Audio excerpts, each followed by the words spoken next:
ఈ రోటి పచ్చడి ఈ ప్రాసెస్లో చేసుకుని తినండి. ఈ అల్లం రోటి పచ్చడి ఇంకా తింటుంటే ఇంకా నాన్ వెజ్ని కూడా పక్కన పెట్టేసి అయితే ఈ పచ్చళ్ళే చేసుకొని తింటూ ఉంటారు. ఒకసారి ప్రాసెస్ ఏంటో చూసేయండి.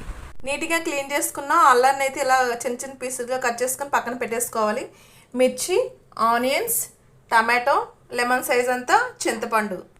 పోపు వేసుకోవడానికి అయితే ధనియాలు, జీరా అండ్ ఆవాలు, మినపప్పు, వెల్లుల్లి, మిర్చి, ఎండుమిర్చి. సో ఇవి వచ్చేసి అయితే 1 స్పూనే వేసుకోవాలి. ఆవాలు అయితే 1/2 స్పూనే వేసుకోవాలి. సో బాగా హీట్ ఎక్కిన ఆయిల్లో అయితే వేసుకొని ఇవి ఫ్రై చేసేసుకుందాం.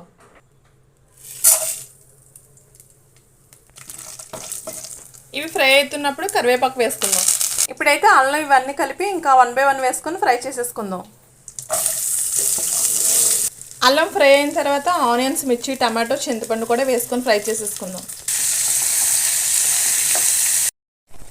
ఇలా ఆనియన్స్, టమాటో నుండి వాటర్ రిలీజ్ అయ్యి మళ్ళీ ఆ ముక్కలకి అంతా పట్టేంత వరకు మళ్ళీ ఫ్రై చేసుకోవాలి. సో అలా ఫ్రై చేసుకుంటేనే పచ్చడి టేస్ట్ అనేది బాగుంటుంది. సో ఇలా వాటర్ ఏమీ లేకుండా అయితే ఫ్రై చేసేసుకోవాలి. ఇప్పుడైతే ఇంక రోట్లో వేసుకుని అయితే రుబ్బేసుకుందాం. ఇక రోట్లో వేసుకుని అయితే కల్లుప్పు వేసేసుకుందాం సరిపడా.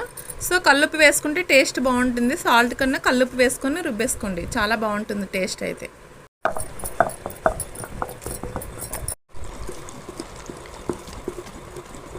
సో పచ్చడి అయితే రెడీ అయిపోయింది. ఇలా రోట్లో రుబ్బేసుకున్నాను. ఇప్పుడైతే ఇంక పోపు వేసేసుకుందాం.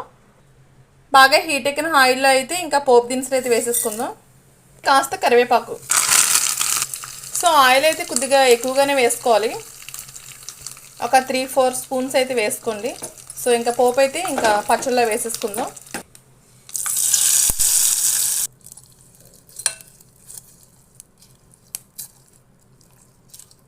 సో చూసారు కదా, ఎమ్మి ఇంకా అల్లం రోటి పచ్చడి అయితే రెడీ అయిపోయింది.